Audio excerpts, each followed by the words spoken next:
दोस्तों स्वागत है आपका मेरे चैनल फन फैक्ट एसकेपी पे। आज हम बात करेंगे बहुत सारे इंटरनेशनल और नेशनल न्यूज़ के बारे में। कई अनोखी न्यूज़ भी निकल कर आ रही हैं। तो सबसे पहले आज हम बात करने वाले हैं एक बड़ी इंटरनेशनल खबर की। ऑस्ट्रेलिया के प्राइम मिनिस्टर एंथोनी एल्बेनीज़ चाइना जा रहे हैं और वहाँ वो प्रेसिडेंट जिनपिंग से मिलेंगे। ये ट्रिप क्यों इतनी इंपॉर्टेंट है, ऑस्ट्रेलिया और चाइना के बीच क्या चल रहा है, इसका इम्पैक्ट हम इंडियंस पे क्या हो सकता है, चलो एकदम सिंपल और फन तरीके से समझते हैं। ये है आपका दोस्त सुनील।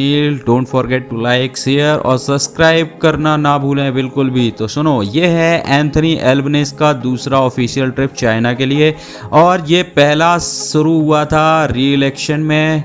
ऑस्ट्रेलिया के लिए चाइना इस लाइक का बड़ा भाई in trade. Almost 1/3 of total trade China के साथ ही होता है। मतलब चाइना के साथ दोस्ती का मतलब है ऑस्ट्रेलिया में जॉब्स, ग्रोथ और प्रॉस्पेरिटी। एल्बेनीज़ का कहना है कि चाइना के साथ relations means jobs in Australia, it's that simple. और ये बात इंडिया के लिए भी रेलेवेंट है क्योंकि हम भी तो ग्लोबल ट्रेड का हिस्सा हैं, है ना। अब ट्रेड की बात करते हैं। ऑस्ट्रेलिया और चाइना के बीच ट्रेड का सीन इतना बड़ा है कि माइनिंग कंपनीज जैसे रियो टिंटो, बीएचपी और फोर्स्क्यू के टॉप एग्जीक्यूटिव भी इस ट्रिप पे जा रहे हैं। और एक मजेदार बात, एल्बेनीज़ ग्रीन एनर्जी पे भी बात करेंगे। सोच लो, अगर ऑस्ट्रेलिया ग्रीन एनर्जी मतलब चाइना की में कोलैबोरेशन हो जाता है तो इंडिया के लिए ये एक इंस्पिरेशन हो सकता है क्योंकि हम भी तो रिन्यूएबल एनर्जी पर जोर दे रहे हैं, राइट।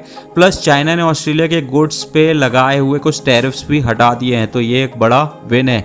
लेकिन दोस्तों, सब कुछ इतना स्मूथ नहीं है। ऑस्ट्रेलिया और चाइना के बीच थोड़ी सी नोक झोंक भी है। ऑस्ट्रेलिया के डिफेंस मिनिस्टर ने रिसेंटली कहा है कि चाइना का military buildup in the Pacific थोड़ा सस्पेंसफुल है। फरवरी में चाइना इस मिलिट्री ने तस्मान सी में एक रियर ड्रिल भी किया था जो ऑस्ट्रेलिया को शॉक लगा था। एक और बात, अंकुश डील, जी हाँ, जिसमें ऑस्ट्रेलिया, यूएस, यूके साथ है सबमरीन्स के लिए, उस पर भी चाइना को प्रॉब्लम है। लेकिन एक्सपर्ट्स बोलते हैं कि ये डिफरेंसेस रिलेशनशिप्स को कम्प्लीटली ख़राब नहीं करेंगे। दोस्ती थोड़ी जिंदाबाद रहेगी, बस थोड़ी सी समझदारी चाहिए। एक सीरियस टॉपिक भी है। ऑस्ट्रेलिया नोवेल यांग हैंजोंग्स को चाइना में एस्पियोनेज चार्जेस पे जेल्ड किया गया है और उसको सस्पेंडेड डेथ सेंटेंस दी गई है। एल्बेनीज़ इस बात को भी उठाएंगे।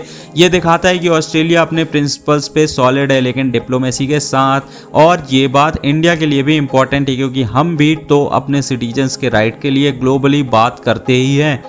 तो ये विजिट्स क्यों इतनी बड़ी है, क्यों इतनी बड़ी खबर आ रही है? क्योंकि जब दो बड़े प्लेयर्स जैसे ऑस्ट्रेलिया और चाइना मिलते हैं उसका असर ग्लोबल इकोनॉमी पे भी पड़ता है। और इंडिया, हम भी तो ऑस्ट्रेलिया के साथ ट्रेड करते हैं, थिंक कोल, एजुकेशन और एग्रीकल्चर। प्लस जब बात साउथ चाइना सी की आती है, जैसी उसकी टेंशन सभी चल रही हैं, इंडिया का भी इंटरेस्ट है क्योंकि हम इंडो पैसिफिक रीजन में एक्टिव हैं। सो ये विजिट इनडायरेक्टली हमें भी अफेक्ट करती है।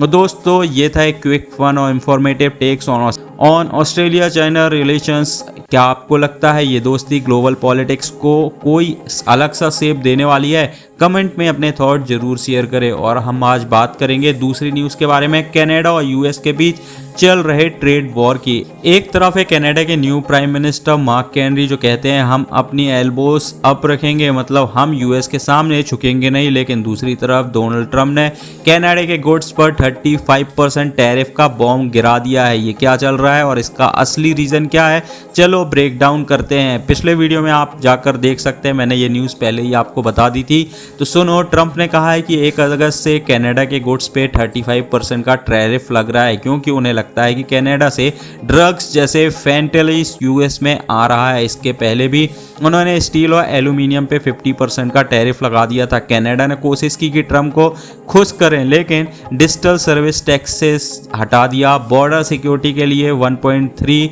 बिलियन प्लेस किया। एक फेनेटल को चेक करने के लिए ऑफिसर्स भी अपॉइंट किया। लेकिन क्या ये सब काम आया? नहीं। ट्रंप अब भी नए टैरिफ्स के साथ प्रेशर डाल रहे हैं। अब सवाल यह है कि क्या मार्क हेनरी सच में ट्रंप के सामने स्टैंड कर पा रहे हैं? उन्होंने इलेक्शन जीता था, ये वादा किया था कि वो कनाडा के लिए एक फेयर डील लाएंगे, पर कुछ एक्सपर्ट्स बोल रहे हैं कि कनाडा की स्ट्रेटजी, ये एल्बोस अप या एल्बोस डाउन वाला अप्रोच एक चिकन डांस बन गया है। एक कमेंटेटर रॉबिन ओरबेक ने कहा है कि शायद कैनरी के एल्बोस थक गए हैं। लेकिन दोस्तों ये गेम इतना सिंपल नहीं है। कनाडा का यूएस इकोनॉमी छोटा है, लेकिन उसके पास भी कुछ लेवरेज है। जैसे ये टैरिफ्स का असली बोझ यूएस के कंज्यूमर्स पर ही पड़ेगा, ना कि कनाडा पर। प्लस यूएस के मैन्युफैक्चरर्स कनाडा स्टील और एल्यूमिनियम पे डिपेंड करते हैं, तो ये टैरिफ वॉर दोनों के लिए रिस्की है। एक्सपर्ट्स बोल रहे हैं कि नेगोशिएशन का रिजल्ट तभी जज करना चाहिए जब डील फाइनल हो जाए। अब एक ट्विस्ट है, कनाडा के लोग चाहे वो कंजर्वेटिव हो या लिबरल, सब ट्रम्प्स के टैरिफ्स के खिलाफ एकजुट हैं। कंजर्वेटिव्स लीडर पियरी और पीसी प्रीमियर डेविड्स एबी ने कहा है कि हम सब मिलकर कनाडा के लिए बेस्ट डील लाएंगे, और कैनरी भी चुप नहीं बैठे हैं। वो ईयू के साथ, मतलब यूरोपियन यूनियन के साथ आर्म्स डील कर रहे हैं और डोमेस्टिक ट्रेड बैरियर्स हटा रहे हैं ताकि यूएस पे डिपेंडेंसी कम हो। तो दोस्तों ये ट्रेड वॉर एक ब्लॉकबस्टर मूवी जैसा है, फुल ऑफ ड्रामा, ट्विस्ट और सस्पेंस। क्या कैनरी ट्रम्प के सामने अपना प्रॉमिस पूरा कर पाएंगे, या ये ट्रेड वॉर कनाडा के लिए बुरा सपना बन जाएगा? तो ये डील फाइनल कब होगी ये बाद में पता चलेगा। तब तक आप क्या सोचते हैं कमेंट पे जरूर बताइए। तीसरी न्यूज़ बहुत इंपॉर्टेंट है, इंडिया की न्यूज़ है ये। एयर इंडिया फ्लाइट जो A171 के क्रैश की जो प्रिलिमिनरी रिपोर्ट है वो आ गई है, और इसमें कुछ ऐसी डिटेल्स हैं जो आपके जॉस को ड्रॉप कर देंगी। मैं इतनी खतरनाक बात इसलिए बोल रहा हूँ कि आप ये न्यूज़ सुन के ना शॉक हो जाएंगे कि मतलब एक छोटी सी मिस्टेक के कारण इतना बड़ा प्लेन हादसा। और हाँ, वीडियो एंड तक जरूर देखना, क्योंकि लास्ट में एक बड़ा क्वेश्चन आपके दिमाग को हिला कर रख देगा जो मैं पूछने वाला हूँ। तो सबसे पहले आप लाइक कर दें वीडियो को, अगर चैनल पे नए हैं तो चैनल को सब्सक्राइब करें, शेयर करें और बेल वाली बटन को भी दबा लें। तो दोस्तों ये बात थी 12 जून 2025 की, जब एयर इंडिया का फ्लाइट A171 जो अहमदाबाद से लंदन गटविक जा रहा था, टेक ऑफ के बाद बस 30 सेकंड के बाद ही ये क्रैश हो गया। ये एक बोइंग 787 एक ड्रीम लाइनर था, जो इस एक्सीडेंट में 241 पैसेंजर्स और 19 लोग जो ग्राउंड पे सैडली अपनी जान खो बैठे थे। सिर्फ एक पैसेंजर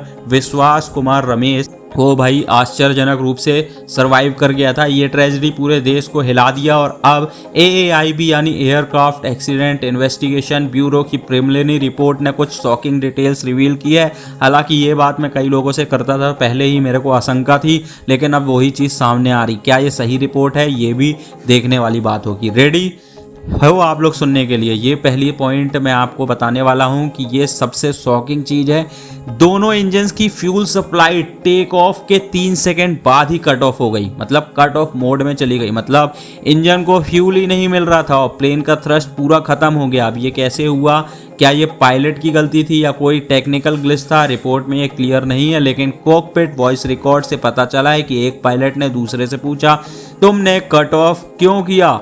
और दूसरा बोला, मैंने तो कुछ नहीं किया। ये बात कैप्टन सुमित सवरवाल और फर्स्ट ऑफिसर क्लाइव कुंडीन के बीच हुई थी, लेकिन कौन क्या बोल रहा था अब ये मिस्ट्री बनी हुई है। दूसरे प्लेन को क्रैश होने से पहले पायलट्स ने मेडे मेडे मेडे कॉल किया, जो एक सीरियस इमरजेंसी को सिग्नल होता है। कैप्टन ने ATC को बताया, no thrust, losing power, altitude नहीं बन पा रहा है। वो एक इंजन रीस्टार्ट करने की कोशिश भी की, लेकिन प्लेन बस 650 फीट पे ही था, टाइम ही नहीं बचा था। तीसरी रिपोर्ट्स बोलती है कि प्लेन या इंजन में कोई मैकेनिकल फॉल्ट नहीं दिखा। ये बोइंग 787 का पहला फैटल क्रैश था। तो ये न्यूज़ पूरी दुनिया में एक बड़ी है। और हाँ, कोई बर्ड स्ट्राइक भी नहीं हुई थी, जो अक्सर ऐसे एक्सीडेंट्स का रीज़न होती है। तो दोस्तों ये एक्सीडेंट सिर्फ एक टेक्निकल इशू नहीं, बल्कि एक बड़ा इमोशनल लॉस है। 241 लोगों की फैमिलीज अभी भी जवाब ढूंढ रही है। एक सर्वाइवर विश्वास जिसका मिरेकल सबको इंस्पायर करता है, लेकिन स्ट्रेटेजी ने ह्यूमन सेफ्टी के बारे में सोचने पे मजबूर कर दिया है। फैमिलीज ने एयर इंडिया और बोइंग के खिलाफ लीगल एक्शन का प्लान भी बनाया है। अभी ये सिर्फ प्रिलिमिनरी रिपोर्ट है, मतलब फाइनल कंक्लूजन अभी बाकी है। AAIB, NTSB और बोइंग की टीम्स पूरी इन्वेस्टिगेशन कर रही है, और हाँ, फाइनल रिपोर्ट 1 साल में आएगी। कुछ लोग X पे बोल रहे हैं कि ये सब फुटेज मतलब हो सकता है, लेकिन रिपोर्ट में इसका कोई जिक्र नहीं है। तो क्या है ये पायलट का एरर, क्या कोई सिस्टम फेलियर? आपको क्या लगता है? कमेंट सेक्शन पे ज़रूर अपना ओपिनियन बताएं। आप भी बाइक चलाते होंगे, कभी कभी नॉब ऑफ रहता होगा, उसको जब सुबह स्टार्ट करते होंगे तो ऑन करना भूल जाते होंगे। ऐसी ही कोई टेक्निकल ग्लिच यहाँ पे हुई थी, तो इसमें किसकी गलती है वो देखने वाली बात है। फोर्थ न्यूज़ की बात करेंगे तो आज एक बड़ी न्यूज़ आ रही है। टाइम्स ऑफ इंडिया के थ्रू एक नेपाली ऑफिशियल ने दिया है एक सीरियस वार्निंग। जी हाँ, Pakistan based terrorist group Nepal के थ्रू इंडिया पे अटैक कर सकते हैं, ऐसा कहा है। पूरी बात जानने के लिए वीडियो को एंड तक जरूर देखें। 12 जुलाई 2025 को टाइम्स ऑफ इंडिया में एक न्यूज़ आई है। नेपाल के प्रेसिडेंट के सीनियर एडवाइज़र और ex minister of industry Sunil Bahadur Thapa ने काठमांडू में एक सेमिनार के दौरान बोला है कि पाकिस्तान बेस्ड टेररिस्ट ग्रुप जैसे लश्कर-ए-तैयबा, जैसे मोहम्मद नेपाल का यूज़ करके इंडिया में अटैक कर सकते हैं। ये ग्रुप्स UN डेजिग्नेटेड टेररिस्ट हैं और नेपाल की जियोग्राफी इनके लिए एक ट्रांजिट पॉइंट बन सकती है। अब सोच रहे हो ना नेपाल क्यों? देखो, इंडिया और नेपाल के बीच ओपन बॉर्डर है, ये बॉर्डर फ्री मूवमेंट के लिए थोड़ा गुड है, पर इसका मिसयूज़ भी हो सकता है। थापा ने कहा है कि नेपाल का लोकेशन और पोरस बॉर्डर टेररिज्म के लिए बहुत ही ज़्यादा ईजी है। याद है 1999 मतलब 1999 का इंडियन एयरलाइंस फ्लाइट IC814 का हाईजैक वो काठमांडू से ही शुरू हुआ था। ये एग्जाम्पल दिखाता है कि नेपाल का यूज़ इंडिया के खिलाफ हो सकता है। आर्टिकल में 2 बड़े इंसिडेंट्स का जिक्र है। 2013 में नेपाल पुलिस ने इंडियन मुजाहिदीन के को फाउंडर यासीन भटकल को पकड़ा और इंडिया को दिया, और अप्रैल 2024 में Uttar Pradesh anti terrorist squad ने नेपाल बॉर्डर के पास 2 पाकिस्तानी नेशनलिस्ट और उनके एक एड को अरेस्ट किया था। ये इंसिडेंट बताते हैं कि थ्रेट बिल्कुल रियल है। ये वार्निंग एक सेमिनार में आई है जो Nepal institute for international cooperation and engagement ने ऑर्गेनाइज किया था। इसमें बड़े बड़े लोग जैसे farmer Nepalese defence minister Minendra रिजल और farmer foreign minister NP Saud, उन्होंने कहा कि टेररिज्म सिर्फ जान माल का नुकसान नहीं करते बल्कि इकोनॉमी और रीजनल कोऑपरेशन को भी हिट करता है। सॉल्यूशन इंडिया नेपाल के बीच बेटर इंटेलिजेंस शेयर होनी चाहिए, जॉइंट बॉर्डर पेट्रोलिंग और ग्लोबल कॉर्पोरेशन भी बहुत ही ज़रूरी है। तो दोस्तों, ये खबर इंडिया की सिक्योरिटी के लिए बहुत ही बड़ा कंसर्न है। आपको क्या लगता है? नेपाल और इंडिया को अपनी सिक्योरिटी और भी टाइट करनी चाहिए? कमेंट बॉक्स में अपने थॉट्स शेयर करो। वीडियो को लाइक, शेयर और सब्सक्राइब करना ना भूलें। एक 5th न्यूज़ बिहार से आ रही है। जी हाँ, बिहार में चुनाव का माहौल है, लेकिन एक और माहौल यहाँ पे गर्मा गया। हम बात कर रहे हैं बिहार पुलिस के एक नए ऑर्डर की, जिसमें महिला पुलिसकर्मियों को ड्यूटी के टाइम ज्वेलरी और मेकअप पहनने से मना किया गया। ये ऑर्डर 7 जुलाई 2025 को ADG पंकज दरद ने DGP के निर्देश पर जारी किया है। बिहार पुलिस ने कहा है कि महिला पुलिसकर्मी ड्यूटी के दौरान ज्वेलरी जैसे झुमका, नथनिया, चूड़ी या मंगलसूत्र या मेकअप जैसे लिपस्टिक या पाउडर यूज नहीं कर सकती। रीजन डिसिप्लिन और यूनिफॉर्म को डिकॉम मेंटेन करना। सोशल मीडिया पर कुछ वीडियोस वायरल हुई जिसमें पुलिसकर्मी यूनिफॉर्म में रील बनाते दिखाई दिए हैं, इसलिए ये स्टेप्स उठाया गया है। ये ऑर्डर कल्चरल सिंबल जैसे बिंदी और मंगलसूत्र पर भी अप्लाई होता है, जो शादीशुदा महिलाओं के लिए बहुत ही ज़्यादा इंपॉर्टेंट है। कई महिला पुलिसकर्मियों ने इसका विरोध किया है, कहकर कि ये उनकी पर्सनल आइडेंटिटी पर अटैक है। Police could have been more specific, heavy jewelleries और मेकअप पर बैन लगाना ठीक है, लेकिन बिंदी और मंगलसूत्र जैसे मिनिमम कल्चरल सिंबल्स को अलाउ करना चाहिए था। इससे कल्चर का रिस्पेक्ट भी होता और डिसिप्लिन भी मेंटेन रहता। तो आप इस न्यूज़ के बारे में क्या सोचते हैं? कमेंट करके ज़रूर बताइए। आप इस ऑर्डर के बारे में क्या सोचते हैं ज़रूर बताना, और चैनल को लाइक सब्सक्राइब ज़रूर करना। और आप मुझे मेरी वेबसाइट www.dnewson पे भी फॉलो कर सकते हैं। आप मेरे टेलीग्राम, व्हाट्सएप चैनल से भी जुड़ सकते हैं। मिलते हैं एक नई वीडियो में। आज के लिए इतना ही। धन्यवाद। जय हिंद।